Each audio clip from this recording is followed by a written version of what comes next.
সবাইকে শুভ সকাল।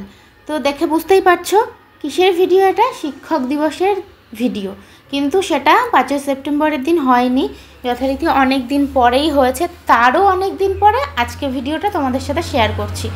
তো কেক কাটিং পর্ব চলছে, সব স্টুডেন্টরা এসছে, কিছু কিছু এসছে, কিছু কিছু আসেনি, আগে পিছে আসবে সবাই। তো যাই হোক, এই ভিডিওটা করেছে ওর স্টুডেন্টরাই করেছে, তো সেখান থেকে এডিটিংটাও আমাকে করতে হয়নি, তারাই করে রেখেছিল কেউ একজন। তো আমি তোমাদের সাথে একটু শেয়ার করে দিলাম। এরপরে নিশ্চয়ই আমার জীবনযাত্রা পর্ব অবশ্যই আসছে, কিন্তু দুঃখের বিষয় এটাই, প্রতিদিনের ভিডিও প্রতিদিন শেয়ার করতে পারছি না। একটু সমস্যার মধ্যে ছিলাম, শরীরটাও খুব একটা ভালো ছিল না বাড়িতে কারোরই, তো সেই কারণে ভিডিওগুলো ঠিকঠাক করে করে রেখেও এডিটিংয়ের অভাবে দিতে পারছি না, এটাই হচ্ছে বিষয়। তো চলো, এদিকের কেক কাটিং পর্ব প্রায় শেষের পর্বে, আর এদিকে ছোট ছোট বাচ্চাদের দেখছি, আর আমাদের সেই ছোটোবেলার কথা মনে পড়ে যাচ্ছে। আজকের দিনটাতে আমরা কিভাবে সেলিব্রেট করতাম, কোথায় কোথায় যেতাম সেটা মনে পড়ে যাচ্ছে। বিশেষ করে সংস্কৃত স্যারের বাড়িতে যেতাম, বাজিতপুরে মিনময়দের বাড়িতে, সেটা ভীষণ মিস করছি। এখন চলছে রান্না বান্না, সকালের রান্না বান্নাতে রুটি আর নিরামিষ তরকারি। এটা হচ্ছে করছি কুমড়ো, বেগুন, পটল, আলু, দেখে দেখে বললাম, কারণ অনেক রকম তো পাঁচমিশালি, ওর মধ্যে কাঁচকলাও আছে।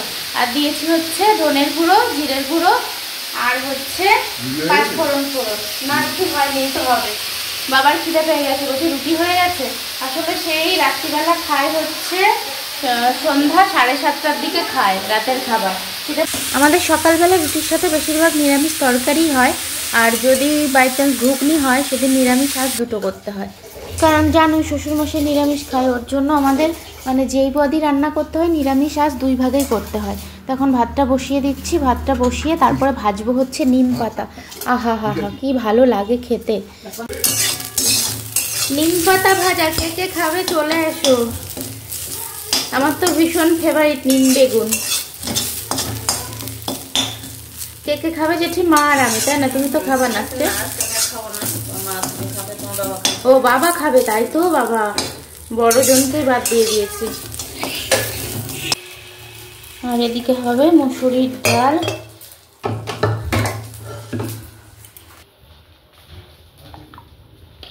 আর এটা হচ্ছে বিশ্বকর্মা পুজোর প্রসাদ। তার বুঝতে পারছো এটা বিশ্বকর্মা পুজোর দিনের ভিডিও। তো চলো এবার আমার ছেলে কি করছে সেটা দেখো। চাটা ধরো, আমি বিস্কুট আনছি। আরো চা কোথায়? এটা তো খালি কাপ। কইও না, লোকে শুনতাছে। শুনলে পাকা বুড়োর কথা? কইও না, লোকে শুনতাছে। তো এত সুন্দর করে বললো, তোমাদের সাথে শেয়ার না করে আর পারলাম না। তো এখন ছেলেকে খাওয়াবো, দুপুরে স্নান টান করিয়ে দিয়েছি, আর ওইদিকে আমার সমস্ত কাজ কমপ্লিট। আমারও স্নান হয়ে গেছে, আর ডাল হয়েছে, আর এদিকে বাটা মাছ পোস্ত হয়েছে। আর ছেলে বাটা মাছ খায় না বলে ওর জন্য 2টো কই মাছ নিয়েছি, ওই দুটো এর মধ্যেই দিয়েছিলাম, পোস্ত আর সর্ষে দিয়ে করা হয়েছে। ওর জন্য একটু ঝাল ছাড়া তুলে রেখেছি। একদম ছেলেটা লঙ্কা খায় না, আমি কী চিন্তায় আছি বলার কথা না। কবে যে ঝাল খাওয়া শিখবে এটাই ভাবনা আমার, এখন একটা বড় ভাবনা বলতে পারো। তো কই মাছগুলো ভীষণই ছোট ছোট, কিন্তু কিছু করার নেই, ও যেহেতু বাটা মাছ খায় না। এটা দিয়ে ডাল দিয়ে আর পাঁপড় ভাজা আর নিম বেগুন হয়েছে, এটাই হচ্ছে আজকের মেনু।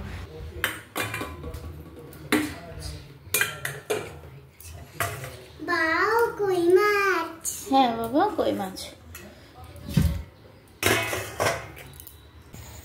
ছেলেকে ঘুম পাড়িয়ে এসে হাফ ঘুমন্ত অবস্থায়, এই যে রোদ এখনো রয়েছে অবশ্য, জামা কাপড়গুলো তুলে নি।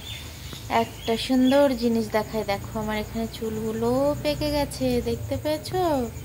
এগুলোকে ঢাকতে হবে, আর মহা কাজ, ভাল লাগে না। যতদিন চুল কালো থাকে ততদিন ঠিক আছে, তারপরে যেই চুল সাদা হয়ে যায় তখনই আরেকটা চিন্তা এসে পড়ে। তো চুলগুলোকে আবার কালো করতে হবে। তো চলো জামা কাপড়গুলো তুলে নিয়ে গিয়ে একটুখানি শুই, ঘুম পাচ্ছে ভীষণ।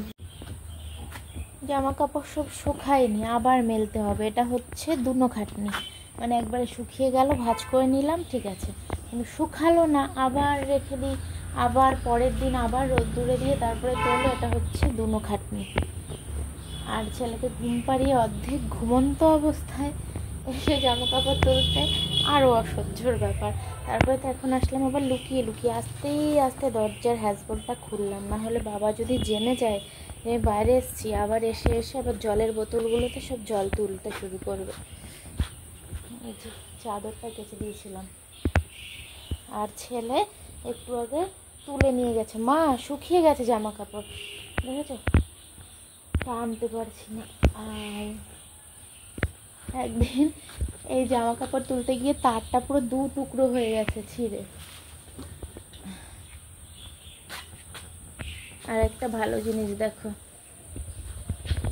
এই যে এটা হচ্ছে আমার বৌমাকে দেখো কিরম ভাবে ঝুলিয়ে রেখেছি তারে।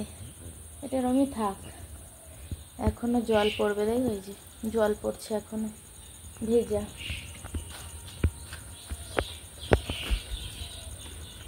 তাও যে একটু রোদ উঠেছে কদিনের বৃষ্টির পরে, এটাই অনেক ধন্যবাদ। কদিন বৃষ্টি বৃষ্টি বৃষ্টি ভালো লাগছিল না, আর হয়ে গেছে। চলো এবার এগুলোকে মেলবো, মেলে তারপরে ঘুমাবো। একদম চুপি চুপি আস্তে আস্তে ঢুকছি, সেই চোরের মতো, মানে নিজের ঘরে চোরের মতো ঢুকছি।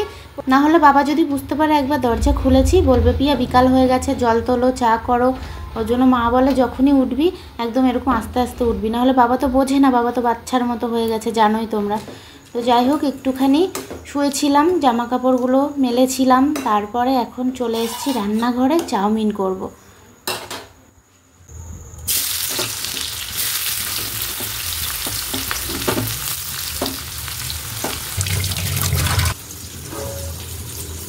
এই যে বাবার জন্য হয়ে গেছে নিরামিষ করে, এটা সরিয়ে রাখবো ওই সাইডে, আমাদেরটা হবে।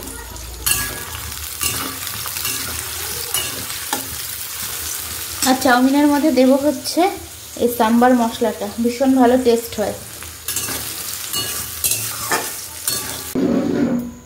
কি দেবো? বসে যাও, দেখো বাবা,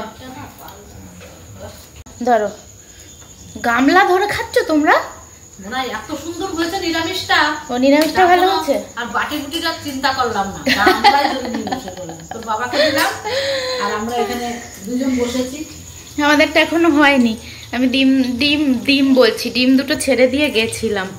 আবার বল বাবা বলে, বাবা এটা করছি তোমার জন্য, বুঝছো? এই ডিম দিয়ে করছি। ও বাবা ভালো হয়েছে? চিনি দিয়েছি?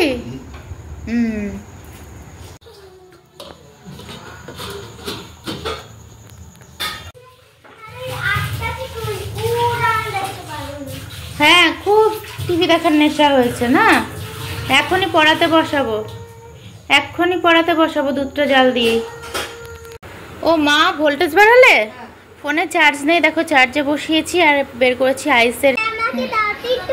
বাবা বাবা বাবা, রাখো রাখো রাখো, এটা খায় না পাগল। বাবা ঘরের মধ্যে ছাতা নিয়ে ঘুরতে নেই। তাহলে চলো আজকের মতো ভিডিওটা এখানেই এন্ড করে দিই। আমি একটু বরফটা ডলাডলি ঘষাঘষি করি, তাই না, দিয়ে তারপরে ছেলেকে আবার পড়াতে বসাবো। চলো আজকের মতো এখানেই, টাটা।